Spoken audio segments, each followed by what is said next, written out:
কমিটির মহিলা সম্পাদক তামান্না ইয়াসমিন।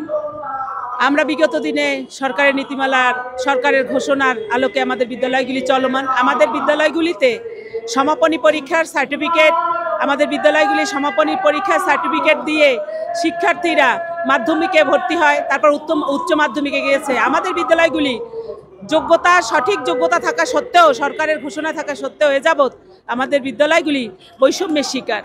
আমরা বারবার অবস্থান নিয়েছি, বারবার স্মারকলিপি দিয়েছি, আমরা বারবার সরকারকে জানানোর চেষ্টা করেছি, শান্তিপূর্ণভাবে অবস্থান নিয়েছি, কিন্তু দেখি আমাদের কোনোভাবেই দাবি আদায় হয় নাই।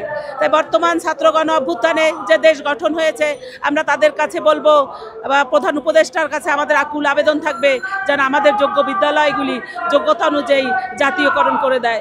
কারণ আমাদের বিদ্যালয় শিক্ষকেরা অনেক কষ্টে মানবতার জীবনযাপন করছে, তাদের দুঃখ কষ্ট দেখা যায় না। তারা এমনও আছে যে 1 টাকা বেতন পায় না, আমরা তো 1 টাকা বেতন পাই না, কিন্তু তারা যে টাকাটা নিয়ে যাতায়াত খরচ দিয়ে ঢাকায় আসে, বলে যে ম্যাডাম টাকা নাই, কিভাবে আসবো, এত কষ্ট এত দুঃখ। বলে যে আমরা আমাদের পরিবারের কাছে লাঞ্ছিত, আমরা আত্মীয় স্বজন দাওয়াত দিলেও যেতে পারি না, কারণ 1 টাকা বেতন নাই। ঈদ কোরবানি আসে, আমাদের সব কিছু কিনে দিতে পারি না, এর চেয়ে লজ্জা। আমরা শিক্ষকতা পেশায় এসে এতটা লজ্জিত, আমরা সবচেয়ে বড় অবহেলিত।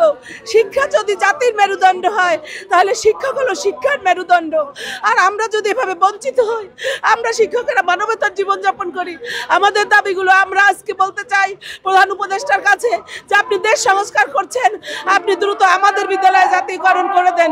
আমাদের এই শিক্ষকদের জাতীয়করণ করলে বেকার সমস্যার সমাধান হবে, প্রায় 22,000 শিক্ষকের বেকার সমস্যার সমাধান হবে। এবং এই সব বিদ্যালয়ে প্রায় 8 লক্ষাধিক শিশু লেখাপড়া করে, তাদের একটি উপবৃত্তির ব্যবস্থা করলে তারা সরকারি সুযোগ সুবিধা পাবে, তারা সরকারি অনুদান পাবে, তাদের জন্য লেখাপড়া করে তারা জাতি গঠন করবে। তাই আমরা বারবার বলতে চাই যে আমাদের এই কান্না যেন বৃথা না যায়। আমাদের অনেক সহযোদ্ধা শিক্ষকেরা মারা গেছে, তাদের স্বপ্ন নিয়েই কবরে চলে গেছে। এর চেয়ে দুঃখ, এর চেয়ে কষ্ট আর কিছু হতে পারে আমরা জানি না।